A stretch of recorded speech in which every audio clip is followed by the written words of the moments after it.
The sermon title for today is What Matters. 오늘 설교의 제목은 중요한 것은 이라는 것으로 같이 말씀을 나누고자 합니다. 아침에 제가 눈을 떴는데 시계를 보니까 7시가 넘었어요. 그래가지고 깜짝 놀래가지고 벌떡 일어났습니다. This morning I woke up after 7 and I just got on my feet and rushed to my son's room and knocked the door and shouted that, get up, it's time to go to school. 아침에 일어나가지고 그냥 바쁘게 늦었다 싶어가지고 우리 애들 방에 가서 지영아, 주영아 일어나라, 학교 가야 된다. 그리고 막 소리를 질렀어요. 근데 지영이가 일어나가지고 아빠 오늘 썬데이인데 My son told me, Father, it's Sunday. No, we went to church yesterday. That's what I said. 그래서 저는 어저께 예배 드렸잖아. 빨리 학교 가야지. 그리고 막 깨웠어요. 그러니까 아들이 자꾸 우기더라고요. 그래서 소리를 빡 질렀죠. 오늘 학교 가야 된다고. So my son insisting that it's Sunday, but I thought it's Monday and wake up and get ready for school. And as I coming back to my room, I realized it's really Sunday. 방에 돌아다 보니까 좀 Sunday더라고요. Yeah. So I thought this morning what matters to me is sending my kids to school on time. 그래서 제가 아침에 저한테 중요했던 것은 아이들을 학교에 시간 맞춰 보내는 것 중요했습니다. 여러분 어떻습니까? What matters today to you? From the scripture we see that three things matters to our walk with Jesus. 오늘 본문의 말씀은 우리가 예수님과 동행할 때에 세 가지가 중요하다는 것을 우리에게 말씀해 주고 있습니다. The first thing is that what matters is your motive to see a miracle. 첫 번째로 기적을 보고자 하는 동기가 중요하다고 말씀하고 있습니다. 바리새인들이 예수님이 사단의 힘을 빌어서 귀신을 쫓아낸다고 정죄합니다. 그러자 예수님께서는 성령의 역사를 보고도 부인하는 것은 용서받지 못할 성령 회방죄라고 선언하셨습니다. And the Pharisees accused Jesus of using power from Satan to expel an evil spirit from a man. He asserted that they just committed a sin of blaspheming the Holy Spirit. 또 그들이 그렇게 말하는 것은 그들의 마음이 악으로 가득했기 때문이라고 이제 예수님은 말씀하십니다. 그러자 바리새인들은 이런 질문에서부터 이제 궁지로부터 벗어나기 위해서 질문을 이제 예수님께 던집니다. And he said that they had said so. The Pharisees said so because their heart were full of evil. Then they tried to divert the focus, attention from themselves to Jesus by asking a question. Let's look at Matthew chapter 12, verse 38. 마태복음 12장 38절의 말씀입니다. 그때 율법학자들과 바리새인들 사람들 가운데 몇 사람이 예수께 말하였다. 선생님, 우리는 선생님에게 표징을 보았으면 합니다. Then some of the scribes and Pharisees said to him, Teacher, we want to see a sign from you. 표징, 즉 예수님께서 하나님이 보내신 그 메시아라는 결정적인 증거, 부정할 수 없는, 부인할 수 없는 증거를 보여달라고, 기적을 통해서 보여달라고 바리새인들은 요구했습니다. They asked for a sign, decisive and undeniable enough to prove that Jesus was from God, sent by God as Messiah. 우리가 표징을 요구하는 것은 그렇게 잘못된 일은 아니라고 생각합니다. 구약 성경에도 보면 기드온이 하나님께 표징을 요구하게 됐습니다. I believe nothing wrong with asking for a sign from God. In the Old Testament, the man named Gideon once asked for a sign from God too. 어느 날 천사가 기드온을 찾아와서 미디안 사람들에게 고통받고 있는 이스라엘 백성을 구원하라고 말씀하십니다. 그때 기드온은 그것이 정말 하나님의 뜻인지, 하나님이 나와 함께 하시는지 이제 알고 싶다고 하면서 그 증거를 보여달라고 요구합니다. One day an angel came to Gideon and told him to save his people who were suffering by the hands of the people of Midian. And he asked for a sign that the Lord was with him. 그래서 이제 그 증거로 이렇게 얘기합니다. 내가 양토를 타작마당에 놓을 테니까 밤새 동안 이슬이 내리는데 양털에만 이슬이 내리고 그 주위에 있는 땅은 이슬이 없으면 내가 하나님의 뜻으로 알겠다고 그렇게 표징을 요구합니다. Placing a fleece of wool on a threshing floor, he asked the Lord to have the dew on the fleece on it only, not on the ground. And that's what the Lord did. 그러자 우리 하나님께서 그렇게 해주셨습니다. 다음날 아침 일어나니까 양털에만 이슬이 있고 그 주변 땅은 적지 않았습니다. 그러자 기드온이 또 반대로 이제 요구합니다. 이제 오늘 저녁에는 양털은 말라 있고 그 주변에 땅만 이슬이 내리게 해달라고 또 다른 표징을 요구했습니다. 또 하나님이 그렇게 해주십니다. 기드온이 2번이나 표징을 요구했지만 하나님은 기드온을 꾸짖지 않으셨습니다. At the second time, the Gideon asked the Lord to have the dew on the ground only, not on the fleece of the wool. In which the Lord did so. The Lord never rebuked Gideon for asking signs twice. 그런데 마태복음 12장에서 예수님께서는 바리새인들이 이제 표징을 요구했을 때에 이렇게 말씀하십니다. However, in Matthew chapter 12, when the Pharisees asked for a sign from Jesus that would show that he was from God, Jesus said in Matthew chapter 12, verse 39, like this. 예수께서 그들에게 말씀하셨다. 악하고 음란한 세대가 표징을 요구하지만, but he answered them, an evil and adulterous generation demands a sign. 왜 예수님께서는 기적을 요구하는 바리새인들을 악하고 음란한 세대라는 것은 신실하지 못한 그런 뜻입니다. 세대라고 책망하십니까? Why did Jesus rebuke them, calling an evil and adulterous generation? And in this sentence, adulterous means unfaithful. So they were unfaithful generation by asking for a sign. Why Jesus said that? 여러분, 그것은 바리새인들이 기적을 요구하는 동기가 불순했기 때문에 그렇습니다. 그들은 정말로 예수님이 메시아인 것을 믿고자 한 것이 아니라 예수님이 메시아가 아니라는 사실을 증명하기 위해서 기적을 요구했던 것입니다. And it's because their motive behind their asking for a sign was not pure and sincere. They didn't demand a sign to believe, but to confirm that Jesus was not a Messiah. 여러분, 사실 여러분이 아시는 것처럼 우리가 살펴보아 같은 것처럼 예수님은 이미 수많은 기적을 행하셨습니다. 많은 병자들, 인간의 힘으로 고칠 수 없는 병자들을 고쳐주셨고 귀신들을 쫓아주셨습니다. 바리새인들은 자기의 눈으로 직접 예수님이 행하시는 기적들을 보기도 했고 또 듣기도 했습니다. 그런데 왜 이제 와서 그 기적들은 믿지 않고 또 다른 기적을 행해달라고 예수님께 부탁합니까? 그것은 그들의 동기가, 징표를 요구하는 동기가, 기적을 요구하는 동기가 믿음이 아니었기 때문에 그렇습니다. In fact, he had already performed many countless miracles. And the Pharisees had seen them as eyewitnesses. And sometimes they heard about that. They had heard about miracles performed by Jesus. And they had been refusing up to this point to believe Jesus as the Messiah. So no matter what miraculous things Jesus might do, they would not believe in him because their motive was not to believe. 여러분, 우리 사람은, 저나 여러분들은 다 보고 싶은 것을 봅니다. You and me, a man in general only sees what he wants to see. I want to show you a picture. That's the difference between man and woman. Looking at mirror, what they are seeing, right? They see what they want to see. Men, they always are macho. Women always looking at themselves on the mirror. I'm too fat. Because they are looking whatever they want to see. They are not seeing the truth. 여러분, 바리새인들이 했다는 거예요. 우리가 그렇습니다.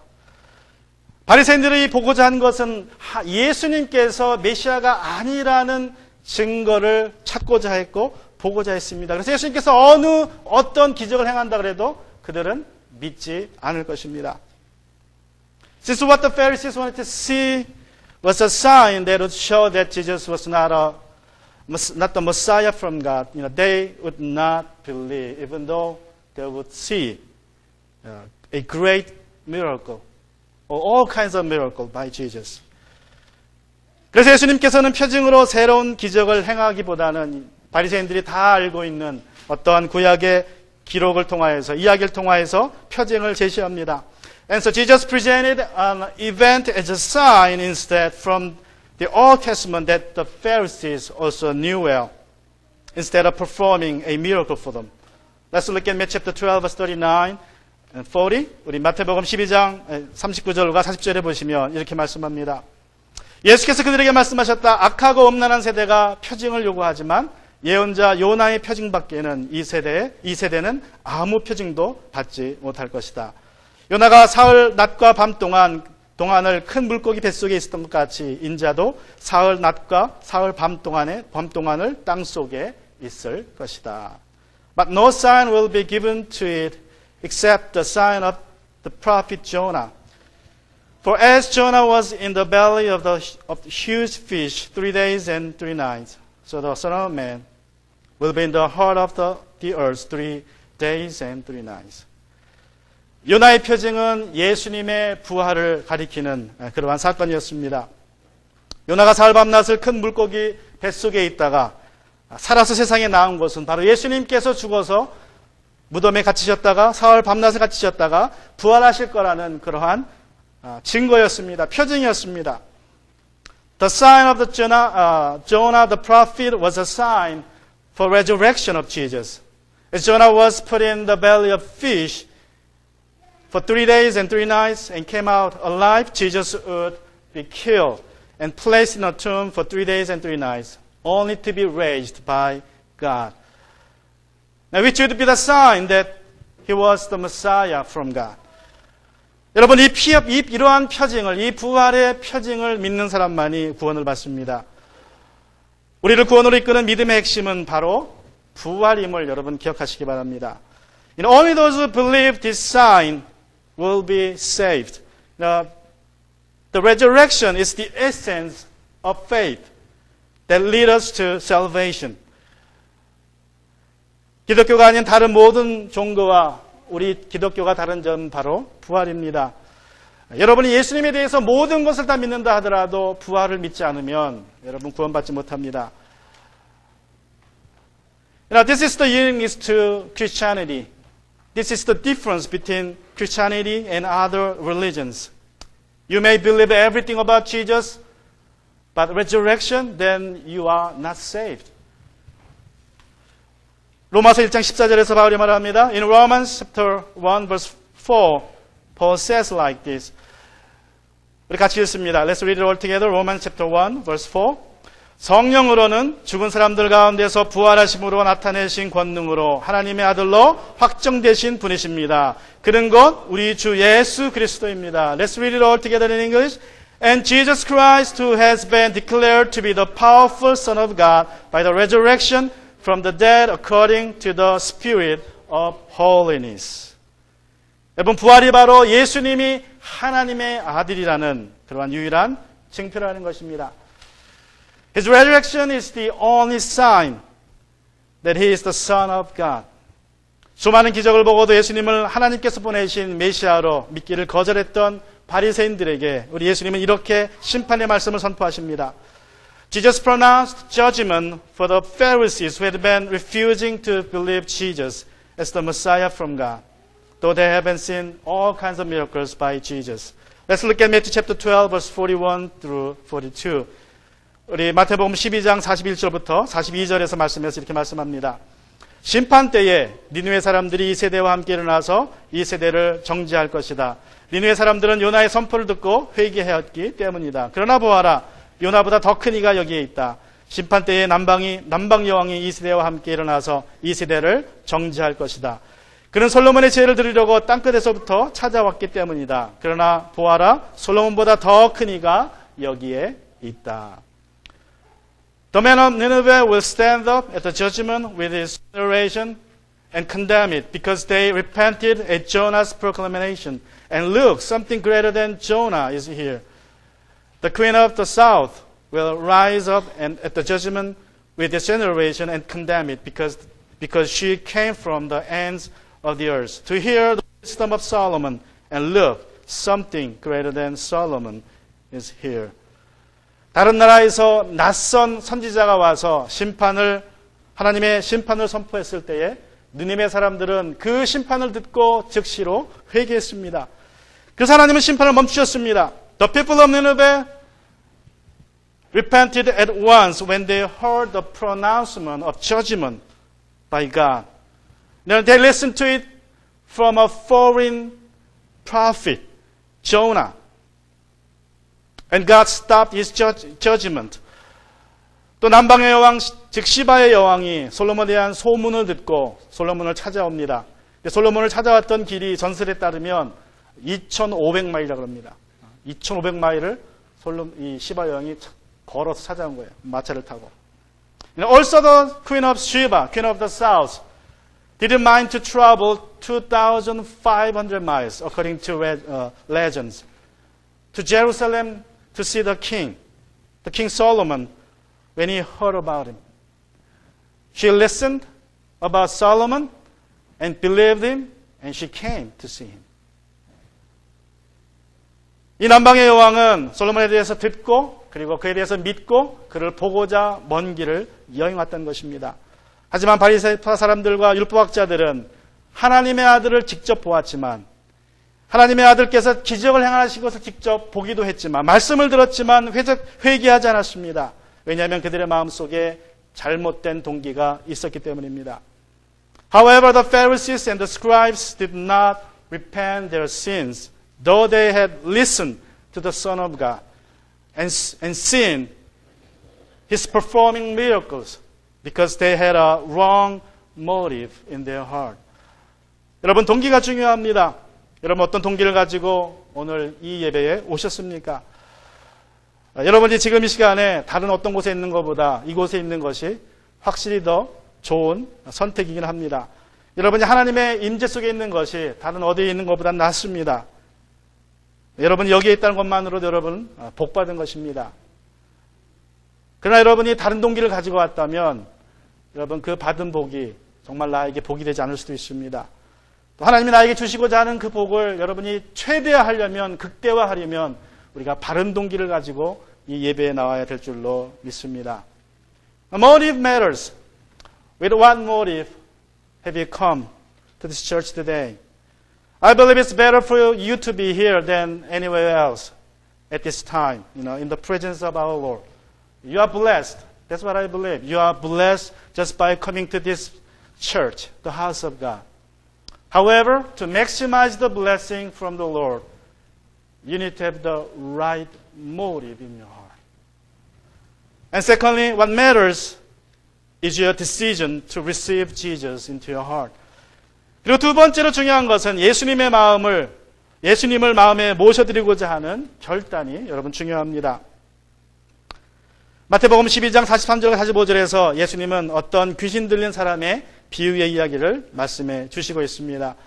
In Matthew chapter 12, verse 43 to 45, Jesus tells us a parable of a demon-possessed man. 악한 귀신이 어떤 사람에게서 나왔을 때에 그는 쉴 곳 찾느라고 물 없는 곳을 헤매었으나 찾지 못하였다. 그래서 그는 말하기를 내가 나온 집으로 되돌아가겠다 하고 돌아와서 보니 그 집은 비어있고 말끔히 치워져 잘 정돈되어 있었다. 그래서 그는 가서 자기보다 더 악한 딴 귀신 7을 데리고 와서 그 집에 들어가 거기에 자리를 잡고 살았다. 그래서 그 사람의 나중 형편이 처음보다 더 비참하게 되었다. 이 약한 세대도 그렇게 될 것이다. Jesus says, when an unclean spirit comes out of a man, it roams through waterless places, looking for rest, but doesn't find any. Then he says, I will go back to my house that I came from. And returning, it finds the house vacant, swept, and put it in order. Then off it goes and brings with 7 other spirits more evil than itself. And they enter and settle down there. As a result, that man's last condition is worse than the first. Now, that's how it will also be with this evil generation. 일차적으로 이 비유의 말씀은 이 악한 세대, 예수님께서도 마지막에 이 악한 세대도 그렇게 될 것이다 말씀하십니다. 이 악한 세대, 즉 예수님 시대에 살았던 유대인들과 그리고 종교 지도자들에게 한 말씀이라고 우리가 생각할 수 있습니다. Now, primarily this parable is about this generation that Jesus said in verse 45. That is the Jewish people and their religious leaders of Jesus' time. 침례자 요한과 예수님께서 오셔서 유대 나라에서 악한 귀신을 몰아내셨습니다. 그러나 유대 사람들과 종교 지도자들은 어떻게 합니까? 침례 요한과 예수님을 믿지 않고 배척하였고 결국은 둘 다 죽였습니다. Now John the Baptist and Jesus swept an evil spirit out of Judean country. But the Jews and their leaders didn't listen to them, but killed them one after one. 그리고 이제 주 70년에 예수님이 돌아가시고 약 37년 후에 로마 사람들이 와서 예루살렘 성전을 파괴합니다. 돌 위에 돌 하나 남지 않도록 안전하게 예루살렘 성전과 예루살렘을 파괴해서 예루살렘을 역사에서 지워버립니다. 그리고 1948년까지 유대 나라는 민족이 없는 유대 민족은 나라가 없는 민족으로 세상을 떠돌아다니며 핍박받았습니다. 이런 면에서 저는 이 예언의 말씀이 성취되었다고 믿습니다. At the year of AD 70, about 37 years later after Jesus' crucifixion, the Romans came and destroyed the Jerusalem temple completely, leaving no stone upon a stone. And destroyed Jerusalem too, erased the nation in the history. Now, since then, till 1948, the Jews wander around nation to nation, being persecuted, being chased away. And I believe this is how this parabolic prophecy has been accomplished. 이 비유의 또 다른 뜻은 인간의 노력의 한계를 말씀해주고 있습니다. Also, this parable is about the limitation of our human reform in general. 43절에서 예수님은 악한 귀신이 어떤 사람에게서 나갔다고 말씀하십니다. 쫓겨난 것이 아니라 제 발로 걸어 나갔습니다. 무슨 뜻입니까? 그 귀신 들린 사람이 어느 정도 노력을 해서 자기 몸에 들어있는 악한 귀신을 이제 나가게 했다는 것입니다. 이 사람이 악한 습관에서는 벗어났지만 또 악을 떠나긴 했지만 문제는 악이 그렇다고 완전히 사라진 것은 아니라는 것입니다. In verse 45, Jesus says, when an unclean spirit comes out of a man. The evil spirit was not expelled. He just walked out of the man by himself. Which means the man who hosted the evil spirit did something, make an effort to that evil spirit walk out of himself. An evil spirit does live when a man tries hard. A man may go cold turkey to any kind of bad experience, bad addictions or habits. But the problem is that it's just a sense of evil thing, not abolition of it. 여러분, 사람이 노력하면 술을 잠시 끊을 수 있습니다. 마약도 끊을 수 있습니다. 담배도 끊을 수 있습니다. 그러나 잠시뿐이라는 거예요. 다시 그 일을 하게 됩니다. 그러면 그때는 처음보다 더 나쁘게 된다는 것입니다. 마치 나간 귀신이 7 귀신을 데려온 것처럼 잠시 내가 무언가 악한 행동을 끊을 수 있지만 그 이후에는 더 악하게 될 수도 있다는 것입니다. 그래서 우리에게 필요한 것은 인간의 노력에 의한 개선이 아니라 성령에 의한 완전한 변화라는 것입니다. 우리의 마음이 변화되어야 됩니다. 예수님을 마음에 모셔야 우리가 하나님의 자녀로 새로 태어나고 우리가 변화됩니다. If a man tries hard, he may go cold turkey to any addictions like alcohol, drugs, any other bad habits, but it's only temporary. He will get it again. Then it becomes worse than before, just like an evil spirit that come back with the 7 other evil spirits to its host. Now, what we need is not reform. We need transform by accepting Jesus Christ into our heart to be born again as a child of God. 설교 말씀을 듣고 또 성경 말씀을 들으면 여러분의 삶이 어느 정도 개선되는 데는 도움이 될 수 있습니다. 그러나 개선하는 노력으로는 부족하다는 것입니다. 언제나 나중에 처음보다 더 나쁘게 된다는 것입니다. 교회에 와서 말씀을 듣고 성경을 읽고 하는 그러한 것도 중요하지만 이보다 중요한 것은 예수님을 여러분의 마음의 구주로 모셔서 여러분이 변화되는 것입니다. By reading the Bible, listening to sermons, you may reform your life to a certain degree. But that's not enough. You will get worse than before, always. It's good to come to church to listen to sermons and read the Bible, but what matters is your decision to have Jesus in your heart so that you may be transformed, not just reformed. And lastly, what matters is your will to do the will of God. 마지막으로 하나님의 뜻을 행하고자 하는 의지가 중요합니다. 예수님께서 바리새인들과 율법학자들과 논쟁하고 있을 때에 예수님의 어머니와 그리고 형제들이 예수님을 찾아왔습니다. Now when Jesus was disputing with the Pharisees and the scribes, his mother and brothers came to see him. 가톨릭에서는 예수님의 어머니 마리아가 영원한 처녀였기에 예수님만 낳고 다른 형제들은 낳지 않았다고 주장을 합니다. 그래서 성경에 예수님의 형제들과 예수님의 자매들이 나올 때에 이 예수님의 형제들과 자매들은 요셉이 첫 번째 결혼해서 낳은 자녀들이라고 설명을 합니다. 주장을 합니다. 물론 터무니없는 주장입니다. 근거 없는 주장입니다. The Catholic Church teaches that Mary, the mother of Jesus, remained as a perpetual virgin after giving birth to Jesus. And his brother and sisters mentioned in the Bible were from Joseph's first marriage. I believe this teaching is baseless. It's not biblical. 왜 마리아와 형제들이 예수님을 찾아왔는지 마태는 기록하고 있지 않지만 예수님을 오랫동안 보지 못하자 아마 어떻게 지내는지 궁금해서 찾아왔을 것입니다. Matthew does not say why they come to see Jesus, but I guess they just want to see him, I believe, because it's been a while seeing him the last time.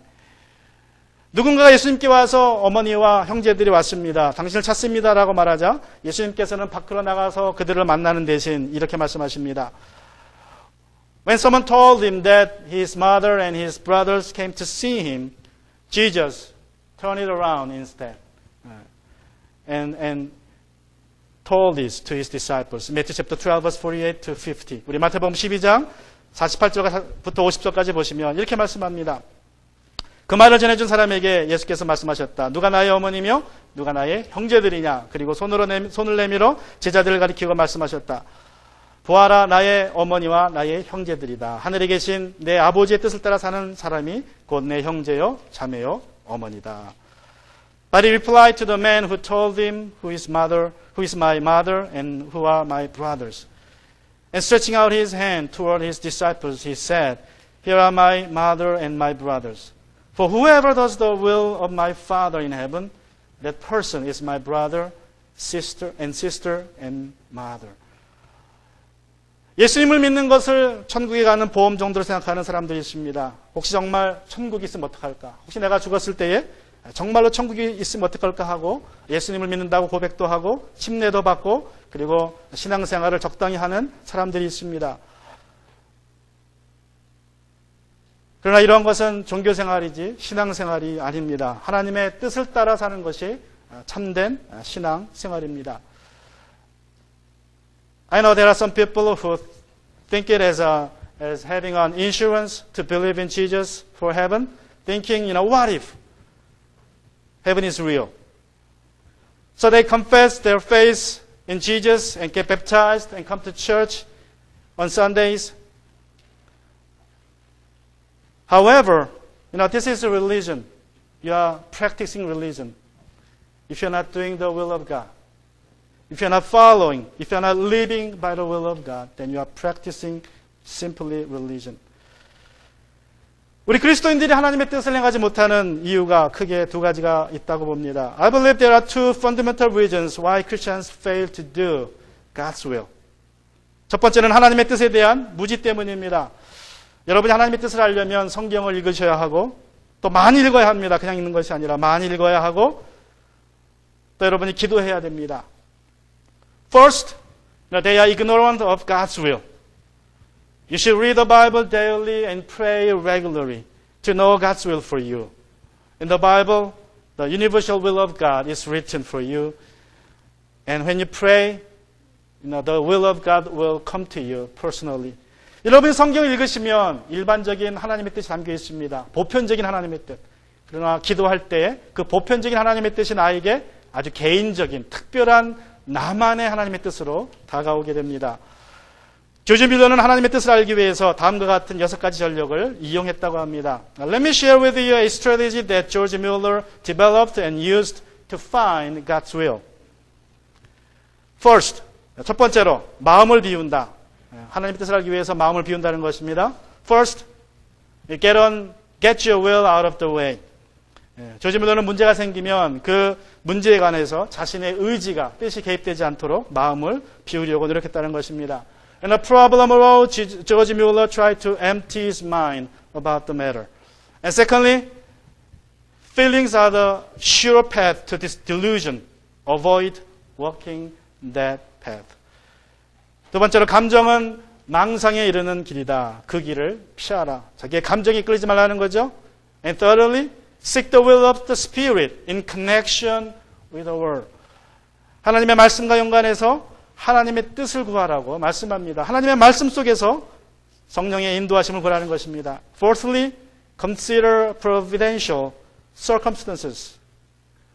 네 번째로 환경 속에 나타난 하나님의 섭리를 고려하라. 이렇게 표현했습니다. 그리고 이 환경 속에 나타난 하나님의 섭리를 거룩해진 상식이라고 말합니다. 거룩한 상식. 그러니까 상식 안에서 행동을 하는 것입니다. 그러나 좀 거룩한 상식, 믿음에 기초한 상식 안에서 행동하는 것입니다. 조지 뮬러 called this first step, consider providential circumstances like this, a call for sanctified common sense. So use your common sense with your faith. That's what I mean, I believe. And fifth, get on your knees in the throne room. You need to pray. 그리고 다섯 번째로 하나님의 보좌 앞에 무릎 꿇어 기도하라고 말씀합니다. 그리고 여섯 번째, six steps, make a deliberate judgment, and then keep testing it with prayer. 이제 결단을 내리고 기도를 하면서 끊임없이 내가 내린 결단이 정말 하나님의 뜻인지 확인해 보라는 거예요. 끊임없이 확인해 봐라. 여러분, 조지 밀러는 이 방법을 통해서 무려 1만 번 기도 응답을 받았습니다. 다시 말하면 1만 번 하나님의 뜻을 찾아서 행했다는 거예요. 조지 밀러 is known for having 10,000 times of prayer answered in his life. In other words, he found 10,000 times God's will in his life, and he done it. 그리고 두 번째로 하나님의 뜻을 이제 뜻대로 살려면 우리가 이 생각을 버려야 합니다. 하나님의 뜻대로 살면 세상에서 나고자가 된다는 그러한 생각을 버려야 합니다. 여러분, 그러나 이것은 잘못된 생각입니다. Secondly, some Christians tend to think they will end up as losers if they live by God's will. I believe, which is totally wrong. 미국 남침내교회 역사의 대설교가인 조지 트루엣이라는 분이 이렇게 말을 했습니다. 하나님의 뜻을 아는 것이 가장 위대한 지식이고 하나님의 뜻을 행하는 것이 가장 위대한 업적이다. George Truett, one of the greatest preachers of Southern Baptist Convention, once said, "To know the will of God is the greatest knowledge. To do the will of God is the greatest accomplishment." 여러분이 잘 아신 존 디 락커펠러도 이런 말을 했습니다. 하나님의 뜻과 조화롭게 살 때에 사람은 가장 높게 성취하고 가장 크게 행복하고 그리고 가장 광범위하게 쓰임을 받는다. 존 디 락커펠러 also once said, "An individual's highest fulfillment, greatest happiness, and widest usefulness are to be found in living in harmony with His will, meaning God's will." 여러분, 요셉이 바로 이러한 삶을 살았던 그러한 사람입니다. Now, Joseph is the one who lived such a life. 창세기 39장 2절에서 이렇게 말씀합니다. Genesis 39 verse 2 says about him like this. 여호와가 요셉과 함께 하심으로 그가 형통한 자가 되어. The Lord was with Joseph and he became a successful man. 우리 성경에서 형통한 자라는 표현을 요즘 말로 바꾸면 성공한 사람입니다. 그래서 영어 성경에서는 successful man이라고 표현했습니다. 여러분, 요셉은 성공자였습니다. 창세기 39장 2절은 무엇이 그의 성공의 비결이었다고 말씀하고 있습니까? Joseph became a successful man. What was his secret revealed in Genesis chapter 39 verse 2? 오늘 말씀해 보면 여호와께서 요셉과 함께 하셨다고 말씀합니다. It says, the Lord was with Joseph. In other words, Joseph was living by the will of God every moment of his life. 다시 말하면 여러분, 우리 조셉은 인생의 모든 순간에 하나님의 뜻을 향하며 살았다는 것입니다. 그것이 요셉이 하나님과 함께 했다는 말로 표현된 것입니다. 사단은 우리가 하나님의 뜻대로 살면 여러 가지로 손해볼 것이고 고통의 길을 갈 것이라고 우리에게 속삭입니다. 그래서 하나님의 뜻이 아니라 내 뜻대로 살라고 유혹합니다. Satan tempts us by whispering to our ear, do your will, not God's will. Or you will suffer a lot of loss and walk on thorny path. So do your will, not God's will. 여러분, 그러나 그렇지 않습니다. 하나님의 뜻대로 사는 것이 참 성공자로 사는 것입니다. 여러분, 지금 우리에게 중요한 것은 하나님의 뜻대로 살겠다는 그러한 의지를 갖는 것입니다. That's a lie. To do God's will is the path to a true success of your life. What matters now is your decision to do God's will in your life. 무엇이 중요합니까? 여러분의 마음의 동기가 중요합니다. What matters to you now? Your motive in your heart. What matters to you now? Your decision to receive Jesus in your heart. 무엇이 중요합니까? 여러분의 마음에 예수님을 구주로 모시는 것입니다. 무엇이 중요합니까? 하나님의 뜻을 행하고자 하는 의지가 중요합니다. What matters to you now? It's your will to do God's will in your life. Let's bow our head. 같이 시간 우리 고개 숙여서 기도합니다. 오늘 말씀 생각하시면서 우리 기도할 때에